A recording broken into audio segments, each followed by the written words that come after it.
There you have it. Do not rap against Kendrick Lamar. Unless you're a psycho genius. Like, yay. Kendrick Lamar might be quiet off the mic, but when he speaks or raps, you better believe there's a message behind every word. I still feel that hatred. I still feel that ill will to want to do something. He's not the type to throw hands, but if looks could kill, his lyrics definitely would. And while the Compton poet is usually praised for his genius, there's a short list of artists who found themselves on the receiving end of his brutal bars. Know who I am first, understand where I come from before you make any remarks, because I've been through a lot. From brutal diss tracks to subliminal shots, these are the top 5 artists Kendrick Lamar reportedly can't stand.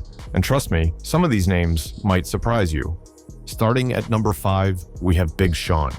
Their story begins, and in many ways, ends with one of the most significant rap verses of the 2010s. In August 2013, as Big Sean was preparing to drop his album Hall of Fame, he released a track called Control, featuring Kendrick Lamar and Jay Electronica. It didn't make the album due to sample issues, so it was put out for free online, and what followed shook the rap world. Kendrick's verse stole the spotlight. He declared himself the King of New York, and then listed a dozen of his contemporaries, including J. Cole, Drake, A$AP Rocky, and crucially, Big Sean himself, and proclaimed his intent to lyrically murder them and make their fan bases forget them. Immediately, the song became the biggest topic in music. In an interview with Vibe right after its release, Big Sean handled the situation with grace, saying he didn't stop the release of that song because he did it for the culture of hip-hop. You know, I wanted to do that. I wanted to do that for music, make that play happen. He then went further to explain that he knew what Kendrick's verse would do for hip-hop culture and refused to go back and change his own verse to compete. When I heard that verse, I was like, man, I'm not about to go back and change my verse. That's cheating. He presented his decision as one made for the culture, not for personal gain, and was praised for recognizing the moment's importance. But behind the scenes, things were different. Being out-rapped on your own song is a tough pill to swallow in hip-hop, and the constant talk that Kendrick had outshined him started to weigh on Sean. The tension quietly built for years. By 2016, it began to show. Sean dropped no more interviews where he seemed to take aim at Kendrick's style and growing reputation. A year later, Kendrick responded with The Heart Part 4, making it clear the shots weren't going unnoticed. Furthermore, a leaked, unreleased demo version of Kendrick's song, Element, contained even more pointed bars. Kendrick had in a record that got leaked where he said, "You're finally famous for who you date, not how you rhyme, boy." What started as a competition had turned personal. In a 2020 interview with Joe Budden, Sean finally spoke on it, saying the online speculation had created a weird tension between them, even though they never directly addressed it face to face. It got to a point where somehow it was just a weird tension between me and him. He explained that after no more interviews dropped, any aggressive verse he delivered was automatically viewed as a diss towards Kendrick. So then I remember going online and seeing like, oh, is he talking about Kendrick? Because I'm talking about people who rap fast. He actually stated that he was talking specifically about people who rap fast, not just Kendrick. While the two artists have since moved on and publicly shown respect, the Control saga remains a defining moment in both their careers. It was a complex beef, fueled by competitive spirit, subliminal messaging, and the immense pressure of public perception, leaving a permanent mark on the landscape of 2010s hip-hop. That same verse that sparked tension between Kendrick Lamar and Big Sean also marked the beginning of Kendrick's rift with Drake. Kendrick and Drake started as friends and collaborators around 2011, even working together on tracks like Buried Alive Interlude and Poetic Justice. Kendrick has said he clicked with Drake right away, calling him a real good dude in interviews, praising his genuine soul and generosity. Capitalize off that. Shout out to Drake. You know, he reached out. How did that happen? Kendrick later spoke about how Drake had once told him he appreciated his music. He always said he was appreciative of my music. I've always been a fan of his music. In 2012, Kendrick was one of the opening acts on Drake's tour alongside A$AP Rocky, where Drake refers to both men as my brother. This is my brother A$AP Rocky. This is my brother Kendrick Lamar.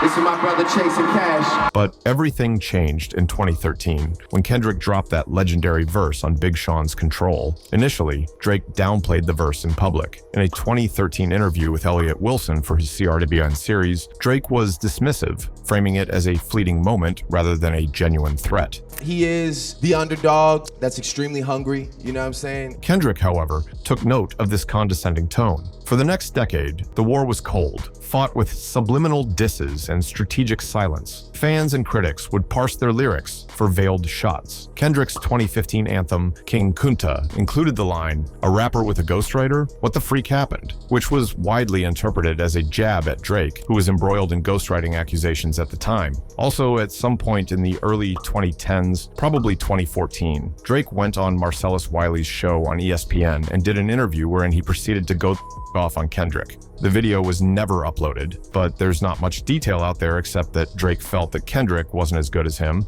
and hated being compared to him. And it turned into him going at Kendrick Lamar and really going at. The interview had been taped, not live as was standard, so Drake's camp was able to quash the interview entirely, and they did. Drake was scheduled to host the ESPY Awards and threatened to pull out of hosting unless the interview got pulled, so the network complied. Drake just called again. He said, if we air that interview, he's not hosting the ESPYs. The tension remained palpable but unspoken until 2023 when J. Cole and Drake collaborated on the track First Person Shooter. On the song, Cole celebrated their collective dominance, coining the term the Big Three of modern rap.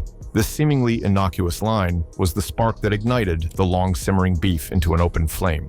In March 2024, Kendrick Lamar delivered his response. On Future and Metro Boomin's Like That, Kendrick ripped Drake with stark comparisons, saying, "Prince outlived Mike Jack, and it's just Big Me," signaling his return to the spotlight. A few weeks later, in Florida, Drake responded saying, And I know that no matter what, it's not a nigga on this earth that can ever f me in my life. Drake continued his attacks with push-ups, mocking Kendrick's height, record deal, and pop collaborations. He followed it with tailor-made freestyle, which controversially used AI-generated voices of Tupac and Snoop Dogg to taunt Kendrick for his silence. By the end of April, Kendrick finally responded with Euphoria, a 6-minute breakdown of Drake's image and identity. He followed it up with 616 in LA, hinting that people inside Drake's circle were feeding him information. The battle quickly turned personal. Drake fired back with Family Matters, accusing Kendrick of domestic abuse and questioning his family life. The back and forth didn't stop, with both artists trading increasingly harsh diss tracks. However, in an interview with Vice, ahead of his 2025 Super Bowl performance, Kendrick described the feud as a return to the raw, competitive roots of battle rap. When artists grit their teeth, like I still watch battle raps, I still watch smack. He then went on to say that it has always been his personality from day one. This has always been the core definition of who I am, and it's been that way since day one. Moving on to number 3 on the list, we have Kanye West.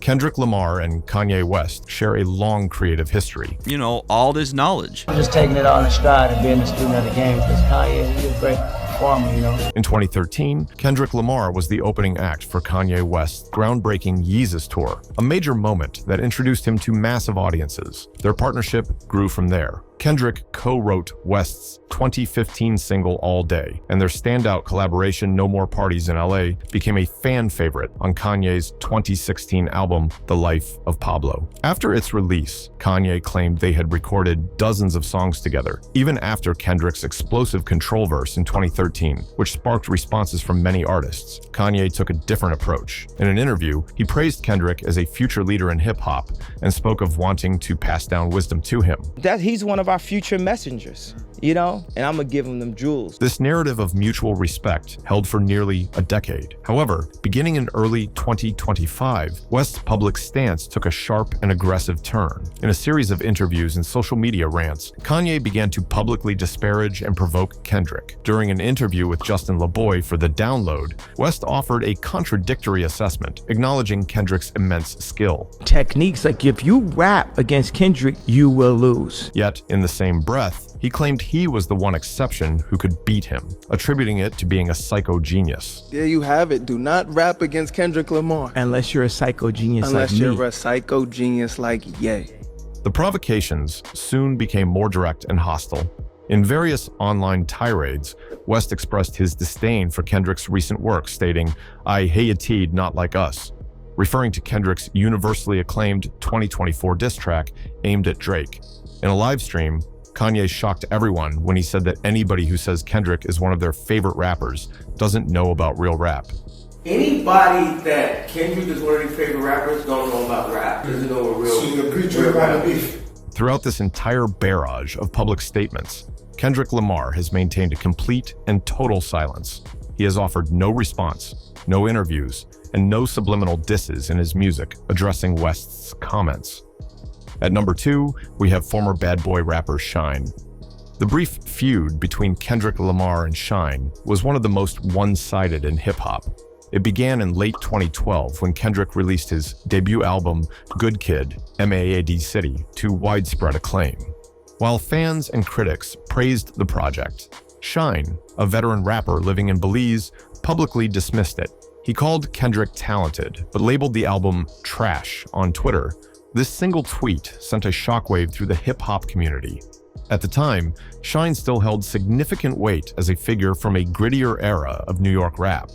He soon doubled down on his criticism in an interview with Hot 97's Cypher Sounds and Peter Rosenberg. Potential, you understand? And I said he was talented, but the album is trash. Shyne targeted the production specifically, arguing that the beats, largely crafted by a new wave of West Coast producers like Soundwave and THC, were weak. All right, Shyne, so what don't you like about the album? Beats is trash. His comments were seen as a dismissal of the new, more experimental sound that Kendrick was pioneering. The backlash was swift, with fellow West Coast artists like The Game and Nipsey Hussle coming to Kendrick's defense on Twitter, effectively revoking Shyne's pass to their coast. Kendrick Lamar's response, however, was notably calm and measured. In a red carpet interview with Vibe magazine shortly after Shyne's comments, Kendrick was asked about the diss. Instead of firing back with anger, he shrugged it off with a quiet confidence. I mean, that's his opinion. That's him, but one opinion can't stop how the world thinks. While he didn't engage in a war of words through interviews, Kendrick did offer a clever, subtle jab in a freestyle released a few weeks later on the J. Cole-produced track, The Jig Is Up, Dumpin'. It was a smooth, dismissive way to move on, showing confidence without escalating the situation. Years later, the narrative came full circle. In a November 2024 interview on Math Hoffa's My Expert Opinion podcast, Shyne, now a politician in Belize, completely walked back his original comments. He admitted his initial take was a mistake born from his own mindset at the time. I guess I would say I made a mistake about Kendrick Lamar. Shyne went on to praise Kendrick's talent. He's obviously proven to be, one of the greatest musicians. And yeah, Shyne is right. Now let's talk about the number one person Kendrick Lamar hates the most, that is J. Cole. The relationship between these two began with deep admiration. Before either became a global superstar, J. Cole was so impressed with Kendrick's talent that he wanted to make him the first artist signed to his newly formed Dreamville Records. In a 2011 interview with Hard Knock TV, Cole recounted giving Kendrick a beat, and he was totally blown away. On it. I was just like, yo, I got this crazy beat with an ill verse on it, you know what I'm saying? Just do with it, yo. J. Cole felt Kendrick murdered so thoroughly that it made him want to rewrite his own verse. You look like, don't make me I want to change. This beat would eventually become Kendrick's high power. This early dynamic established a foundation of respect, with both artists recognizing the elite skill in the other. They collaborated on tracks like Forbidden Fruit from Cole's 2013 album Born Sinner, and teased fans for years with the prospect of a full collaborative project, a modern-day Watch the Throne that became one of hip-hop's most anticipated Phantom albums. In a revealing 2021 interview with Nardwuar, Cole confirmed long-standing rumors that he had tried to sign Kendrick to his own label, Dreamville Records, in its infancy. Did you want to sign Kendrick?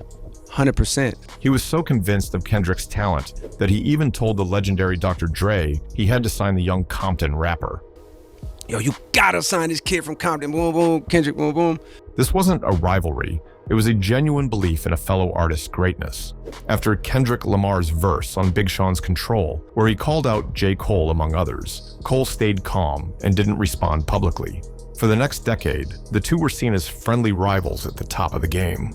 That image broke in late 2023 when Cole appeared on Drake's hit First Person Shooter and referred to the three of them, Drake, Kendrick, and himself, as the Big Three. He even compared himself to Muhammad Ali. Kendrick didn't take it lightly. In March 2024, he fired back on Future and Metro Boomin's Like That, rejecting the idea of a Big Three and declaring himself the only one that mattered. Feeling pressured, Cole released a diss track called 7 Minute Drill, attacking Kendrick's music. However, just 2 days later, J. Cole took the stage as the headliner of his own Dreamville Festival in North Carolina and publicly disavowed his own diss track. In a lengthy emotional speech to the massive crowd, Cole laid his inner conflict bare. So I'm so proud of that project, except for one part. He went on to express his profound regret for the song. It's one part of that make me feel like, man, that's the lamest I ever did. Cole confessed that the pressure from the world wanting to see blood made him act in a way that felt spiritually bad and disrupted his peace. In a powerful moment of humility, he publicly praised the man he had just dissed. Greatness, I want to say right now tonight, how many people think Kendrick Lamar is one of the greatest to ever touch? He promised to remove 7-minute drill from streaming services and ended by saying if Kendrick wanted to diss him in response, he would take it on the chin. Kendrick Lamar, for his part, has remained completely silent on the matter. He has offered no public response to either the diss track or the apology. However, on his surprise album G&X, released in November 2024, some listeners have interpreted some of his lines as an indirect rejection of Cole's peace offering.